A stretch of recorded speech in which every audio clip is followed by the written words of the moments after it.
মো সাহেব নির্বাচন। আগেকার জমিদাররা মো সাহেব রাখতেন। এক জমিদার গোপালকে বলল, অনেকেই মো সাহেবগিরি করবার জন্য আসছে, কে যে উপযুক্ত হবে বুঝতে পারছি না। তুমি আমার জন্য একজন যোগ্য মো সাহেব নির্বাচন করে দাও তো গোপাল ভাই।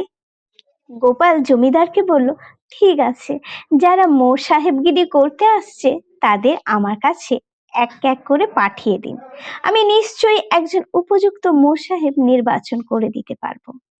প্রথমেই যে এলো গোপাল তাকে জিজ্ঞাসা করলো, ওহে তুমি মো সাহেবগিরি করতে পারবে তো? আগে পারবো, আমার মনে হয় তুমি পারবে না। ঠিকই পারবো মশাই। গোপাল তাকে বিদায় করে দিল। গোপালের নির্দেশে এবার দ্বিতীয় ব্যক্তি ঘরে ঢুকলো। গোপাল এই ব্যক্তিকে জিজ্ঞাসা করলো, কি হে, মো সাহেবগিরি করতে পারবে তো?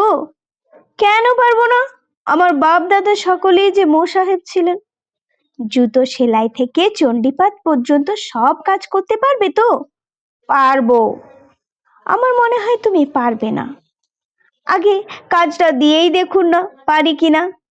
গোপাল দ্বিতীয় ব্যক্তিকে বিদায় করে দিয়ে তৃতীয় ব্যক্তিকে ঘরে ডাকলো। তৃতীয় ব্যক্তি ঘরে ঢুকলে গোপাল জিজ্ঞাসা করলো, তুমি জমিদারের মো সাহেব হতে পারবে তো? তিনি বললেন, আপনার কি মনে হয়? গোপাল বলল, তুমি পারবে। তাহলে পারবো হুজুর। মো সাহেব হলেও সব কাজ ঠিক মতো করতে পারবে না।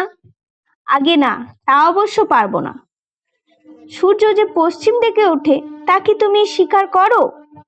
স্বীকার করি মানে? আমার 14 পুরুষ স্বীকার করতে বাধ্য। গোপাল তৃতীয় ব্যক্তিকে মো সাহেব নির্বাচন করলো। জমিদারও উপযুক্ত মো সাহেব লাভ করে গোপালের বুদ্ধির তারিফ করলো।